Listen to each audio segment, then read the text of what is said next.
On the morning of June 12, 2007, a wealthy Southern Californian man named George Torres woke up in his 6-bedroom, 2-story home in the affluent Los Angeles County city of Arcadia. He got dressed and headed out the door, likely to drive to one of the many grocery stores he'd built from humble beginnings over the past 25 years. If you took a glimpse of California in June 2007, you'd be hard-pressed to find many people whose lives were better off than Torres. At age 50, he was a multi-millionaire with a net worth estimated around $200 million. And he had a reputation as a self-made man who started working menial jobs at age 13 and now walked among LA's most powerful, rich, and famous. But on this day, everything would come crashing down around him. Just a short distance from his home, Torres was pulled over by the FBI. They flashed a warrant for his arrest, cuffed him, and drove him to LA County Jail, where he was placed on an indefinite no-bail hold. The charges were just as shocking as Torres' arrest. He stood accused of racketeering, not for having gang ties per se, but for literally running his grocery business as a front for a massive criminal empire, akin to the New York City Mafia. According to this indictment, George Torres is a sinister crime boss. If you're trying to write your own finale to The Sopranos, this indictment might be the place to start. Within the span of a few hours, Torres had gone from being a success story and embodiment of the American dream to one of the most notorious underworld figures in a land that's known for sophisticated criminal networks just as much as it's known for filmmaking and celebrity gossip. Torres faced a 59-count indictment with co-defendants that included family members, alleged gangsters, and policymakers in Los Angeles. The allegations were inflammatory, transforming the unremarkable day-to-day life of a grocer into something out of a mobster movie script. He was accused of ordering henchmen to steal meat and produce from rival grocery businesses, or beating up another grocery employee for going through his stores and looking at pricing. There were allegations of massive tax fraud, employing and underpaying undocumented immigrants, extorting shoplifters rather than calling the cops on them, and bribing members of the Planning Commission with Lakers tickets, cars, and jewelry. Of course, he faced murder charges too. According to the feds, Torres was something of a real-life Gus Fring, a mob boss hiding in plain sight as a respected businessman, who often resorted to violence and had hitmen at his beck and call. I don't know that. Don't know? Sorry. When a member of a local gang shot and killed a security guard at one of his stores, Torres ordered his right-hand man to kill someone in the gang. When a Sureño gang member appeared at several of Torres' grocery stores claiming to be a Mexican mafia member and demanding protection money, other grocers might have trembled with fear and gotten out their checkbook. Not George Torres. Just a couple weeks after making the threats, the would-be extortionist was gunned down in broad daylight a short distance from one of Torres' stores. As time went on, people with dirt on Torres, or who'd pissed him off, simply seemed to disappear and never be heard from again. From the defense perspective, this case was a frightening example of how an overzealous LAPD cop named Greg Kading had become so obsessed with taking down Torres that he'd manipulated and relied on completely untrustworthy informants, some of them admitted murderers themselves. Torres wasn't the greedy, short-tempered mafioso the LAPD was making him out to be, but a dogged businessman with an incredible work ethic who was being slandered not because of who he was, but because of where he was from. George Torres was the type of guy who would never forget his roots, who set up businesses in low-income neighborhoods because he'd worked his way up from South Central to the top of the pyramid, and wanted to give others a helping hand as well. So he started up from the bottom up, and he came up, and people didn't like that. You know what I mean? He helped the people around here. What does it say in the He hired your son, right? He hired me too. He kept his prices cheap. He employed 600 people, many of whom were in dire need of a second chance in life, and the community had his back. Naturally, since he grew up on the streets of LA, he was bound to have a shady associate or two. But that was all a part of his biggest strength. He had respect within Los Angeles' poorest communities, as well as among the millionaire class, and how many others in the so-called City of Angels could say the same? Though there was no sugarcoating the seriousness of this case. If Torres was convicted, he would die in prison, and 2 years later, after a trial that spanned a month, He was, in fact, convicted of 55 counts, including murder. But as it turned out, Torres' story was far from over. Just weeks before Torres was to be sentenced, to paraphrase legendary LA Dodgers announcer Vin Scully, the impossible happened. There was a Halley's Comet of a legal event that not only exposed corruption on the other side of the law, but turned the entire prosecution upside down and left the feds scratching their heads. In the end, Torres proved that he was California's Mr. Untouchable, a man shrouded in mystery with the ability to go blow for blow with the United States government. Our story begins in western Mexico, where Torres' mother and father worked in farms and orchards before moving to south central Los Angeles when Torres was just a boy. His father got a job driving a produce truck back and forth between Mexico and California, and it wasn't long before Torres' strong work ethic began to show. He dropped out of school in the 8th grade to help his father at his job, and watched as his father grew his own business into a company called Crown Produce. In the early 1980s, when his father retired, Torres decided to take a chance and go into the grocery store business. He bought a dilapidated building a few blocks from the University of Southern California and spent $500,000 renovating it into a grocery store. Before long, the market, renamed Numero Uno, was pulling in up to $750,000 per week, and Torres began expanding the business into a chain, before eventually buying up 3 other supermarket businesses in Southern California. As he reached middle age, Torres owned properties throughout the city, a ranch in Santa Barbara, a private jet service, and was earning $50,000 a week from Numero Uno alone. As Torres' businesses began to grow, another much more sinister multi-billion-dollar industry was gaining steam. As the 70s gave way to the 80s, cocaine started flowing into the United States, and when American drug dealers figured out how to cook it into crack and increase their profits, addiction rates spiked in Los Angeles, Washington, D.C., New York City, and other large cities throughout the United States. The drug ruined lives of some and turned a select few into millionaires, like Freeway Ricky Ross, the LA crack emperor who moved metric tons and sold to both the Bloods and the Crips. But while Ross was perhaps the most famous crack cocaine entrepreneur, he was far from the only one. That leads us to the other side of Torres' grocery empire. It turned out that Torres' dad wasn't just a strawberry delivery man. He also owned a brothel in Michoacan, and with that came connections that would benefit the Torres family even decades later in America. Perhaps most notably, it was rumored that a well-known cartel-connected family that made millions trafficking cocaine, the Reynosos, had bankrolled George Torres when he was starting Numero Uno at the Jefferson Street location. Torres was close friends with Rene Cruz Reynoso, who co-owned and operated a produce business that supplied Numero Uno. Rene also smuggled tons of cocaine into the U.S., using boxes of Ariel soap to hide the drugs and throw off police dogs, an effective smuggling route that allowed for cocaine to be brought in by the ton. But Rene's financial success was torpedoed in 1991 when he was indicted in a murder-for-hire plot to kill a Los Angeles developer named Ronald Orden, who'd allegedly discovered one of Rene's associates was a drug dealer. Orden was shot and killed on the Santa Monica freeway by a gunman on a motorcycle, and the driver would later testify Rene paid him $2,000 for his role in the hit. Rene fled to Mexico, but was eventually tracked down, arrested, and convicted. This would mark the first time the feds looked into George Torres, based on his association with the Reynosos. But in what would be a recurring theme, their investigation in the early 1990s came well short of finding enough to file charges. But then, President Bill Clinton, of all people, set off a series of events that ended with the 2007 federal indictment. It all started with a controversial pardon.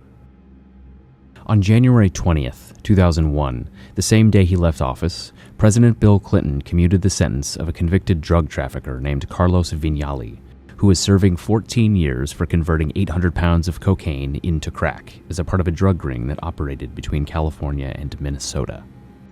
A Los Angeles native, Viñali was the son of a wealthy real estate developer named Horatio Viñali, and the family's many business ventures included owning car dealerships in the LA area.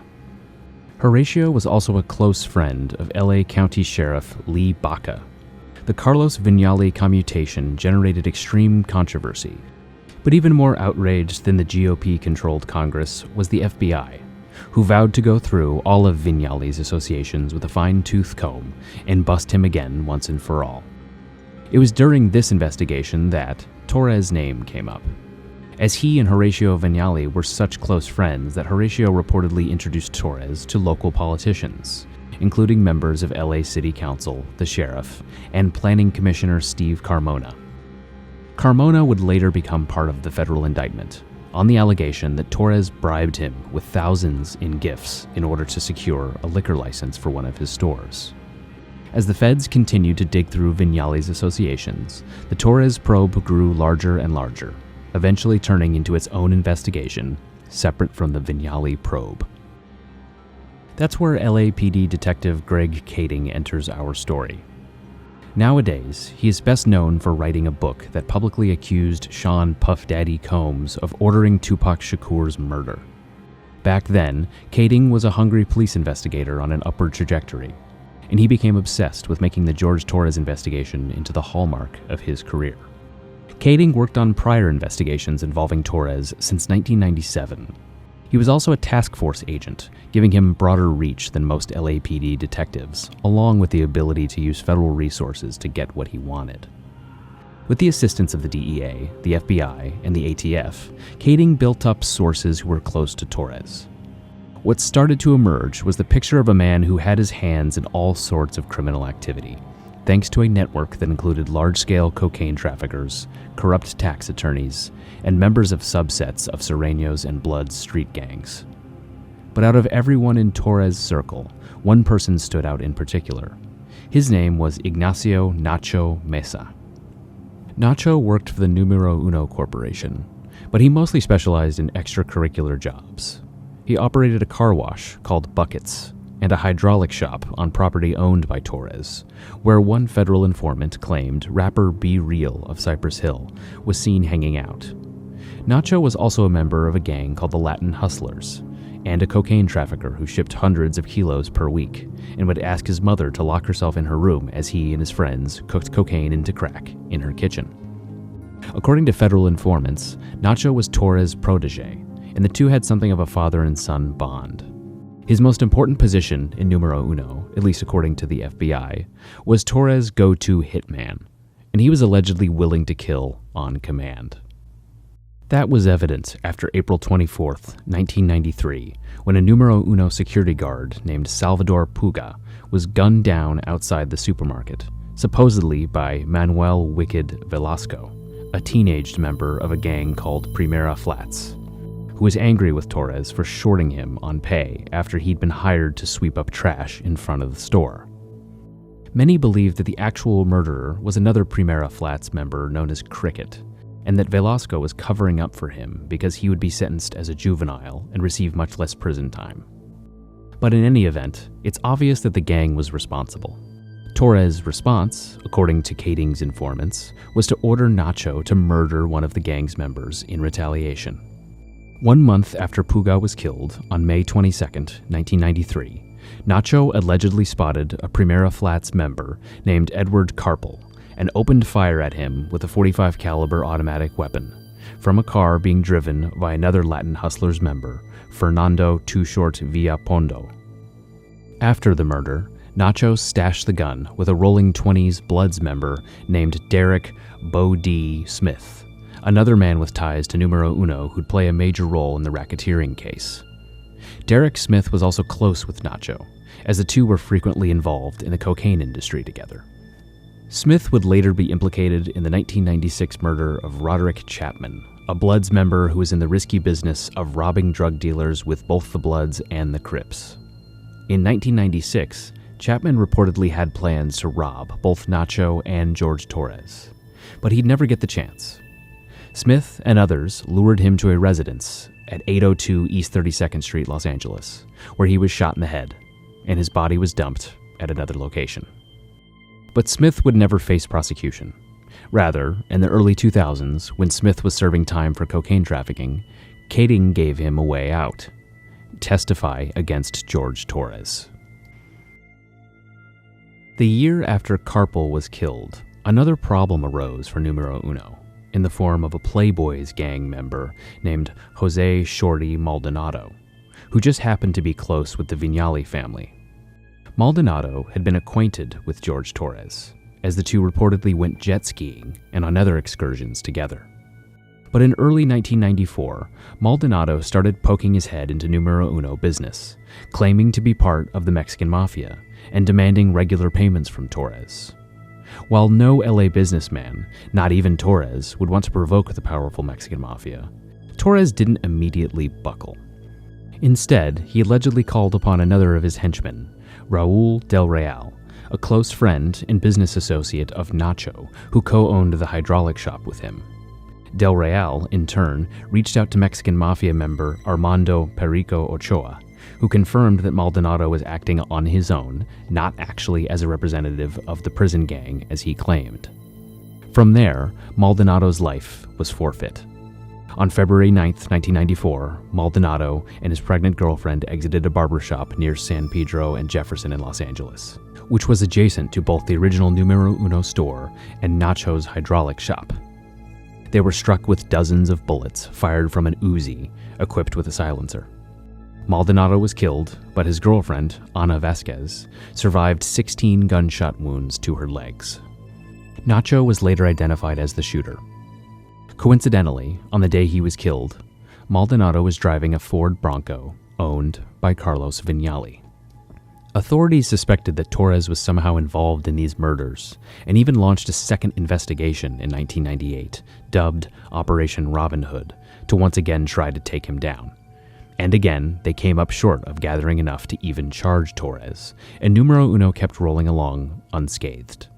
But that same year, trouble started brewing for the grocery mogul, not due to outside influences, but because of turmoil within his inner circle.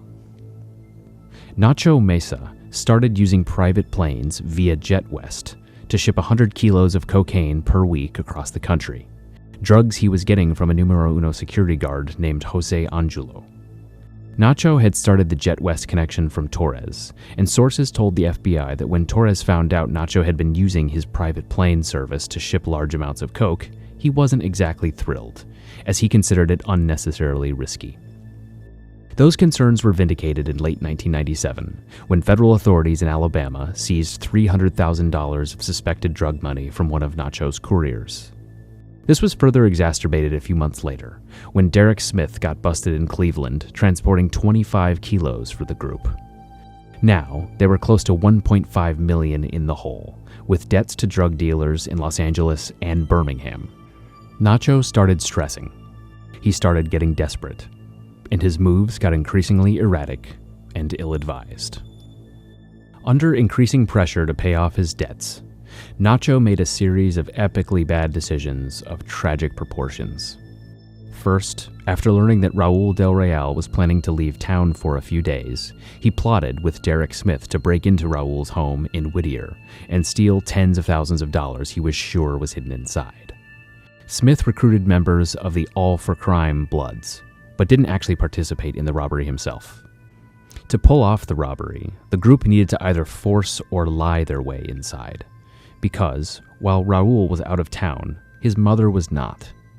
The robbers used a white Astro van belonging to Nacho's brother, Jesus Mesa, loaded it with flowers, and tricked Raul's mother into opening the door by claiming they were florists. Once the door was opened, they pulled guns, tied her up, and ransacked the place looking for money. They were unable to locate the stacks of cash they were expecting, and when Raul heard what happened, he immediately suspected Nacho. Despite his outrage, Raul didn't handle the problem himself. Rather, he consulted with Torres, who told him that he was certain Nacho wouldn't do something like that. But that goodwill was about to evaporate. Next, Nacho made possibly the worst decision of his life. He burglarized the Numero Uno on Jefferson Street, stealing an estimated $600,000 to $700,000 from a safe, and entering with a key that Torres had given him years before, on the assumption that Torres would have forgotten Nacho held onto it. Once again, Nacho's confidence was misplaced. People didn't just rob Torres' stores like that, so it was abundantly clear that this was an inside job, and all available information pointed right to Nacho. While the burglary allowed Nacho to pay off most of his debts in LA, his relationship with Torres was permanently fractured from that day on, and his problems were only going to get worse. In July 1998, Nacho and others involved in his cocaine ring were indicted in Alabama on federal charges, facing decades in prison. But Nacho would never get his day in court. According to federal informants, Torres invited him back to work at the store on October 5th, 1998, assuring him he'd let bygones be bygones. The next day, Nacho Mesa simply disappeared. His whereabouts are still unknown to this day. The following year, Jose Angulo, the numero uno security guard who was supplying Nacho with coke, also vanished off of the face of the earth. Raul would eventually get indicted too, for cocaine trafficking in Baltimore, and in 2005 he was sentenced to 15 years in federal prison. Smith, convicted in 1999, was given 24 years and moved to USP Victorville to serve his term. That gave the feds a way in, dangle a possible sentence reduction for both men, and get them both to snitch on their boss. It would take nearly a decade from Nacho's disappearance until June 2007 before the LAPD and FBI became confident that they could prove what happened to Edward Carpel, Nacho Mesa, and Jose Maldonado. Since the Viñale pardon of 2001, Detective Greg Kading had racked up a list of informants within Torres' inner circle, which included Nacho's brother Jesus, Raul, Derek Smith, and a host of undocumented immigrants who formerly worked at Numero Uno, and who were willing to testify that they were illegally underpaid and that Torres had tried to hide their immigration status from the government. With Torres in jail and his reach on the outside somewhat limited, the feds appeared poised to close the book on Numero Uno once and for all. Torres' trial was set for early 2009, and though his attorneys continued to adamantly proclaim his innocence, RICO charges are a near impossible hurdle to overcome. Torres' March 2009 trial went about how federal authorities expected. Derek Smith and Raul Del Real were star witnesses, and though the defense did everything they could to attack their credibility, it wasn't quite enough. The small good news for Torres was that, in the end, jurors acquitted him of the plot to murder Nacho. But Torres was convicted of murdering Jose Maldonado, and 55 other counts ranging from conspiracy to tax fraud. All that was left was for a judge to formally sentence him to life, and for the feds to sink their teeth into the $109 million prize money. But one very unexpected thing had happened at the trial. Attorneys played a recorded phone call between Kading and Smith at Victorville Prison, where the detective had uttered the phrase, quote, "We've already talked before about big money." Only, there was nothing in the discovery provided to the defense about Kading and Smith ever broaching that subject. And it sounded a hell of a lot like Kading had offered Smith some form of monetary payment to testify. That's when the floodgates opened. Suddenly, federal prosecutors found a trove of calls and reports that, as Judge Gregory Van Tatenhove would later rule, gave the impression Kading was, quote, making promises to the witnesses and, on occasion, making threats to other witnesses. Judge Tatenhove agreed and ordered a Bureau of Prisons official to check for any and all calls between Derek Smith and Kading when Smith was incarcerated at USP Victorville. The judge set a day for the BOP official to testify in his findings, but he'd never get a chance. Before the hearing, the U.S. Attorney's Office stepped in and dismissed all of the RICO charges against Torres. A judge has tossed out racketeering convictions against the founder of a Southern California grocery store chain. George Torres, founder of Numero Uno stores, was released from jail after federal prosecutors discovered a jailhouse recording that may clear him of charges that he ordered a rival killed. He was released on $1 million bond after the judge threw out racketeering and conspiracy convictions. In light of their decision, Tatenhove issued a 147-page order where he absolutely ripped into the prosecution and Kading, and ordered a new trial on all counts. He wrote, quote, "The court is disturbed by the government's conduct in this case, especially with regard to how the agents handled the key witnesses on the murder predicates." And with that, George Torres became one of the only people to ever first lose a RICO case, then snatch victory from the jaws of defeat when all hope for acquittal seemed lost. He was released from jail, and after some negotiating, agreed to plead guilty to a single count of tax fraud. He was sentenced to time already served, and he went back to the life he'd enjoyed before the feds pulled him over on that June morning in 2007. Case closed. Detective Greg Kading never fully lived down the George Torres debacle. Around the same time as the Torres investigation, Kading was given the third rail of all murder cases in Los Angeles, the notorious B.I.G. murder investigation, which led Kading down an equally epic path that ended with his conclusion that a Crip named Dwayne Keefe D. Davis was the last living person involved in the murder of Tupac Shakur. Kading left the LAPD and wrote a book on his findings, in which he portrayed himself as the lone detective in a backwards police force willing to do what it took to expose Tupac's true killers.